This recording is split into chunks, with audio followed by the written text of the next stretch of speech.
Okay, thank you very much. First of all, I want to say what an honor it is to be able to present at the first National Conference on Research. But also for me, it's even a greater honor to have Dr. Palacio in the audience. I was very happy, sir, that in your introduction, it was noted that you had done your undergraduate work at University of Toronto, which is my old hometown, and that you did your master's degree at University of Manitoba in anthropology, which is where I got my master's degree in anthropology. So perhaps we can share some stories later about the professors we didn't like and, you know, that kind of thing. And thank you as well for the organizers. So after I did this first slide, I realized I didn't want to actually say the structure of Quechua medical knowledge. I wanted to say a structure of Quechua medical knowledge, and hopefully the reason will become clear throughout the presentation. So I thought what I'd do is give you, start with a bit of a background, okay, on my overall research that I've been doing in Belize before I move to the specific topic that is in the program. So now, you all know where Belize is, so I don't really have to spend too much time here. But the area that I've been working in is in the southern area, based out of Punta Gorda, and basically out to the border on the west there, as far out as the villages of Halacte and San Vicente, and as far north as Golden Stream, Indian Creek, in that area there. So that's the group that I've been working with for quite a while now. So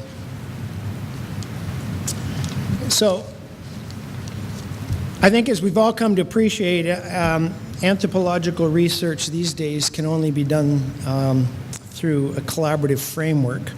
And in this case, the group of individuals I've been working with came together to form an association, which they originally called the Quechua Healers Association, but subsequently changed it to the Maya Healers Association when several Mopan healers joined the group. Okay, I first started in 2005 after many years of studying Indigenous healing in Canada in a variety of different contexts. And teaching courses in Indigenous healing as well. And one of my students who had taken my courses had come down to do some relief work after the hurricane in the Toledo District, and got talking to these individuals here, in particular Mr. Victor Cal, some of you will know him, and said, is there anybody that can do research on our healing? And as a result, I received an email one day from Mr. Victor asking if I would be interested in coming down and talking with this particular group about what we might do research-wise. So that's sort of the broader background to it. It does pay to have students that like you and that are willing to connect you sometimes. So now, the overall goal was defined by the healers group themselves. This is what they wanted to achieve through research. They've been working with biologists for a while and looking at the plant medicines, but they know that that's only one part of what they do, and they really wanted somebody to look at all the other aspects, and that would be my role. So in general, the goal of the research has been to document medical knowledge and their practice, and then to communicate that knowledge to the world. Okay, both of these are actually quite complicated things to do. Okay, as we got into the research over the years, we all began to realize that it was just as important to focus on how they know as it is on what they know. People get hung up on what Indigenous people know and whether it's science or not. And we realized that was really the wrong way to look at it. So a lot of our research actually began to shift to understanding how they know what they know, okay?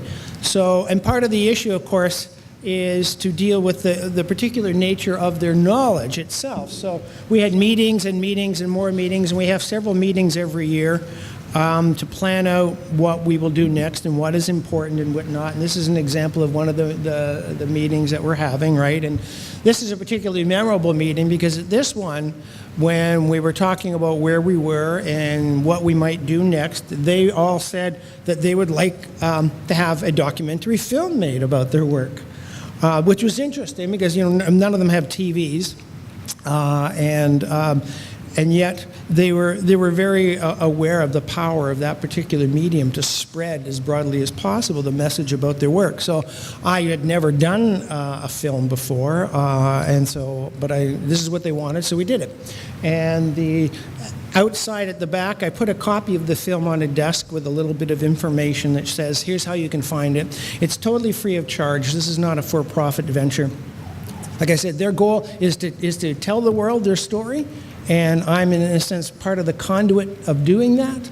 And so the whole thing is available online to be downloaded for free. You don't have to actually buy the DVD. But the DVD is sitting out there. At least I hope it's still there if you're interested in taking a look at it. So the key issue revolves around this question, the nature of Quechua medical knowledge. Now, as we know, okay, first of all, there's no medical textbooks. There's no medical schools. Okay. They learn by individual training as apprentices. All right. So it means there's, more importantly, in a sense, there's no centralized core curriculum, and there's no regulatory environment that is designed to enforce conformity in knowledge. All right. So this is obviously a very different system than the biomedical training that we give students in our university hospitals, okay? Indigenous knowledge is often thought of in terms of the oral tradition, but the oral tradition framework is actually quite inadequate because it does tend to focus on what people know and tends to suggest that the knowledge is old knowledge, and it misses the process by which knowledge is gained and the dynamic nature of that knowledge. So we began to think about it differently. So we started to think about this idea of latent empiricism. Okay, so latent empiricism is the sum, in a sense, the sum of all Quechua medical knowledge potentially accessible to a practitioner. Okay? So think of this as a very large community of practitioners who never get together as a community, but there's a body of knowledge out there, and it is potentially accessible to individuals who wish to learn it. Okay? That being said, okay, in an actual clinical encounter itself, when the healer works with a patient, they have to access a certain part of that large body of knowledge, okay, and this we refer to as manifest empiricism. So it's the application of that broader knowledge to specific cases. Now that broader knowledge comes, of course, from their training and ongoing clinical experience. Okay, in other words, as they continue to learn new things and get new experiences through the process of treating patients, they're adding new ideas to their own understanding of how to go about treating patients, right? So what we're talking about here is moving away from this idea of beliefs, which is pejorative. That's a terrible term. We're talking about knowledge, and more importantly, we're talking about knowledge that is fundamentally empirical. Okay, it's experience-based knowledge, okay? And this allows us to fully appreciate the dynamic system in place, okay? So how do we actually research Quechua medical knowledge? All right, well, the simple thing, of course, is we talk to practitioners, right? And that's fairly standard. But as part of how we do the work, you know, we're also involved in what is referred to as capacity building. So we work with local individuals to help train them and hopefully get them excited into the idea of research. And this is the young fellow on your left is Mr. Federico Cal, and he was one of the interpreters and translators that we used in the research. And he's doing an interview with Mr. Manuel Chalk. Okay, so you can sort of see that's the recording device right down there. So as part of the work, I've always brought individuals like that in to not just be the translators, but to actually help shape the research and ask questions from their point of view that they think make sense given what we're doing. Now, typically as well, these are individuals that are in some way connected, not just obviously as Quechua people, but connected more directly with the healing practices of the Quechua people. So often they have relatives that are actual healers, some of whom are ultimately in the project itself. So obviously working with local healers, local interpreters and cultural experts is crucial to determine how to go about asking questions, what kinds of questions can be asked, what are sort of the ethical sensibilities, where are the lines that we don't cross when we're asking questions, what is not being said to us is as important as what is being said to us, and why are we not learning about certain areas of knowledge and whatnot. So these individuals help to explain that. The picture there is us actually making the documentary film there, and that is Mr. Francisco Cal, a very well-known healer in the Toledo District who works all the way up. He works in Belmopan and whatnot as well. So, and that's his son Tomas, who's was a core, I guess, member of the documentary team, and who ultimately did the narration. The film itself, by the way, is done entirely in the Quechua language with English subtitles. So again, the idea was to have the maximum possible reach to the target population the healers themselves had identified, which was to talk to their own people first. Okay. Okay. So.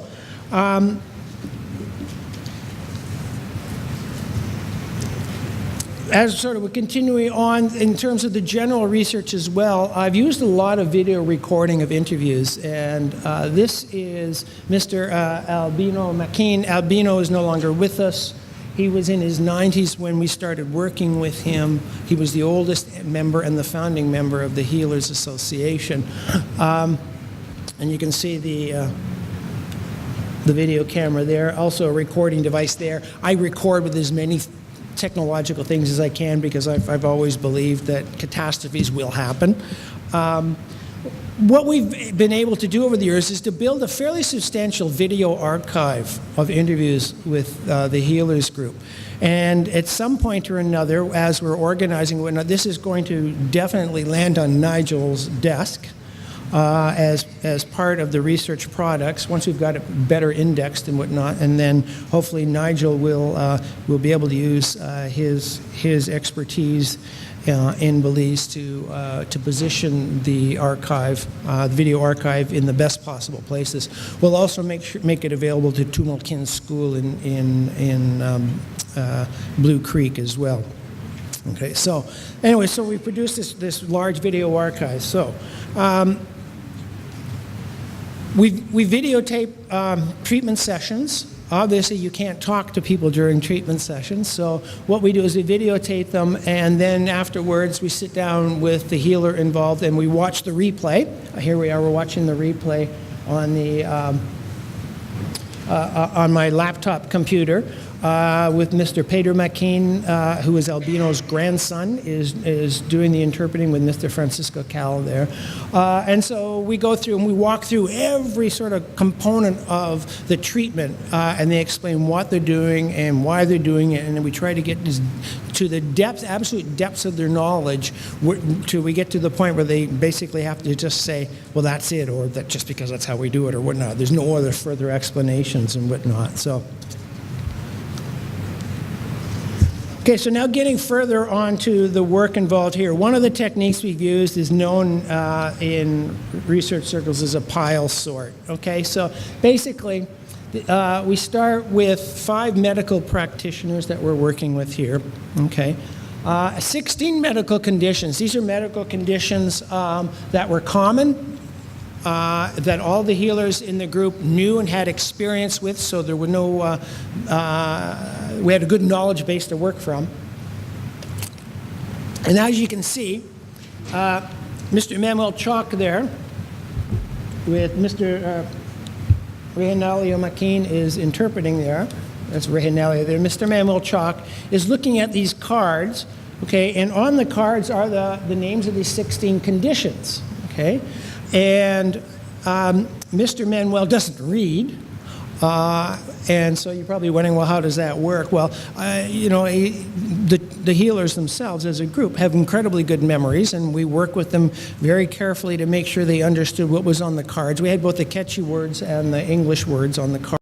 Sometimes we had pictures as well, but we always verified that you knew exactly what this card represented before you put it someplace, okay? So, we began by just saying to the healers, take all these conditions and put them in piles according to similarity. What are similar conditions? We didn't say what does that mean by similar. We just said similar conditions, put them together. So they did that, and that was sort of the first general pile sort. And then having done that, we then also asked them, we sort of reshuffled them and said, okay, now put them together according to similar causes, similar treatments, similar degrees of seriousness, and a variety of other criteria. Okay, and then at each step in the way, and this isn't done in just one setting, this takes hours and hours to do, okay, we would interview them about their piles. Okay, why did you put these sicknesses together here? Why did you put those sicknesses together there? To try and get at the underlying cognitive structure of the knowledge that's being operationalized here. Okay, so this gets a bit crowded here, but these are the 16 conditions for those of you that read Ketchy. And for those of you that don't, the full range, to give you a sense, there are things such as thinking too much or depression, excessive worry, severe craziness, epilepsies, spirit loss or susto, frightened spirits, sicknesses caused by the mountain spirits, sicknesses caused by exposure to clouds or mists, mild craziness, malaria, yellow fever, stomach ulcers, another kind of epilepsy, headaches or head pressures, high blood pressures, and evil spirit intrusion. So these are the 16 conditions that we're working with here. Okay. In terms of data analysis, okay.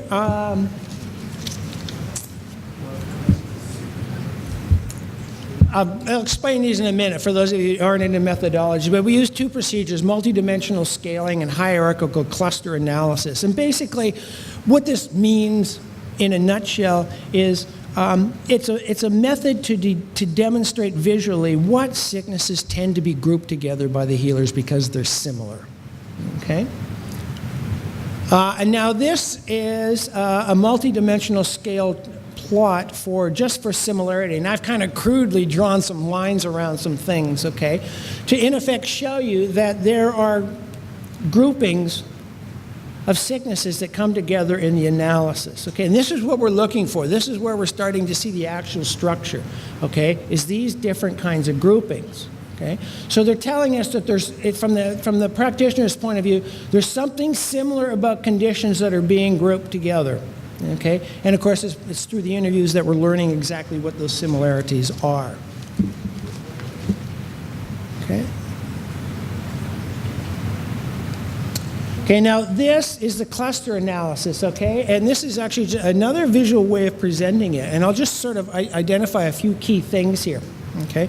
I'm glad we got the pointer, by the way. This is just, I was designing the presentation on the basis I'd be able to do something like this. Okay, so what this is telling us is how closely together items are in the pile and how quickly in the analysis they emerge as being together, okay? So this is sort of a measure of robustness. So what we see in the first instance is number 1, 2, 3, 9, 4, and 7 emerge right away. In other words, they're virtually always being paired by the healers as being similar, okay?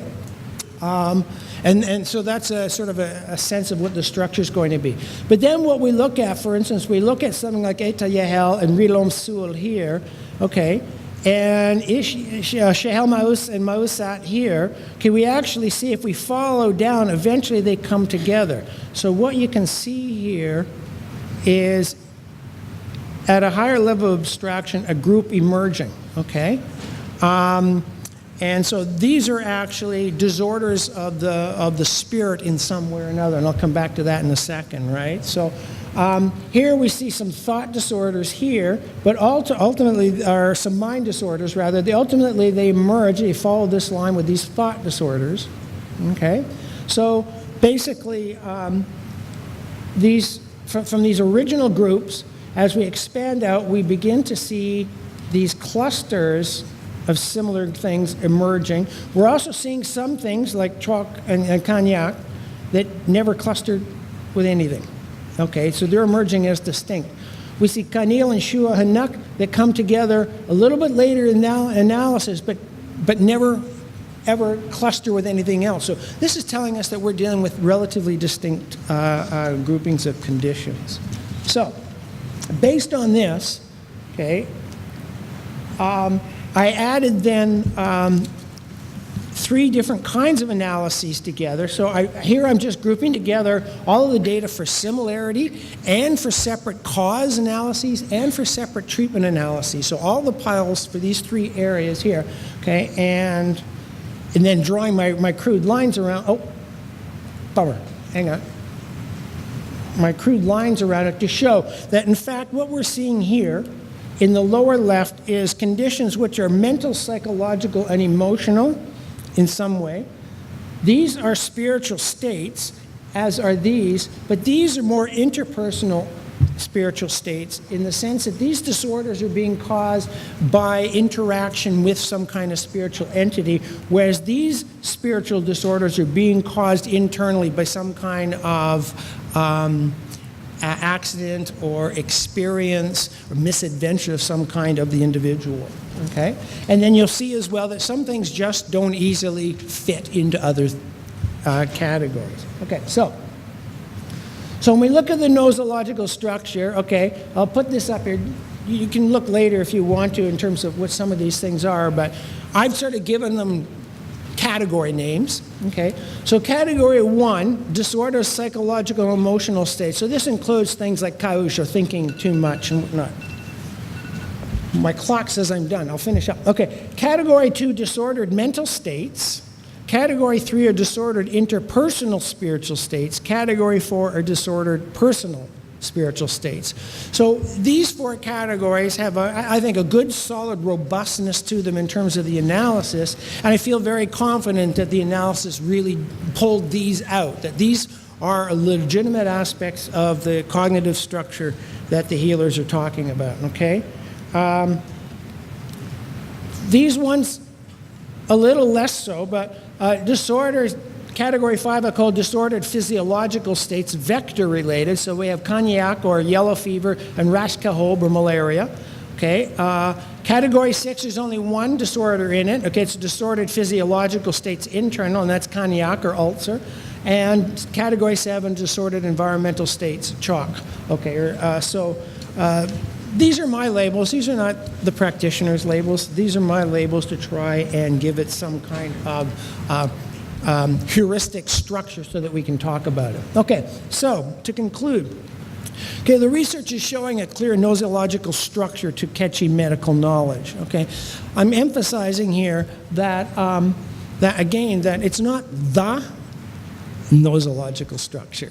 Okay, but rather it's a structure that emerges through this method with this particular group of healers. Okay, so different healers, the structure may be a little bit different. Okay, different methods may result in somewhat different results. Okay, I have no doubt in my mind it would still, however, produce a fairly clear structure in the way knowledge is organized. Okay,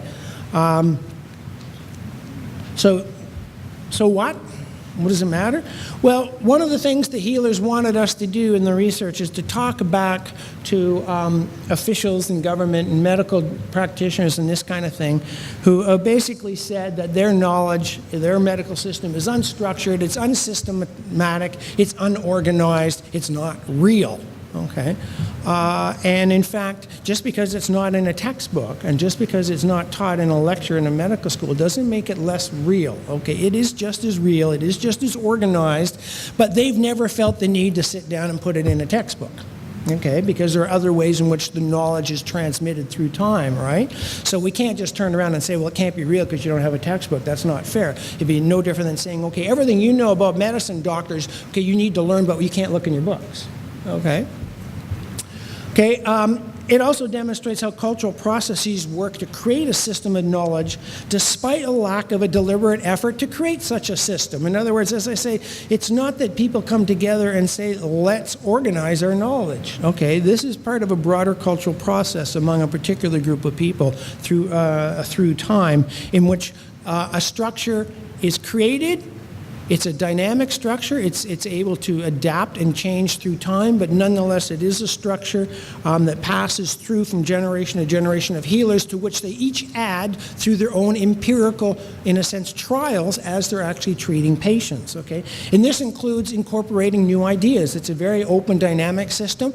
They're quite willing to use aspects of biomedicine that they know to work. It's not a particular problem from their point of view, okay? And I think this is one of the key things that the practitioners were concerned about, was that in fact there is great potential for collaboration if the medical professionals would actually come to appreciate their knowledge system on an equal footing as different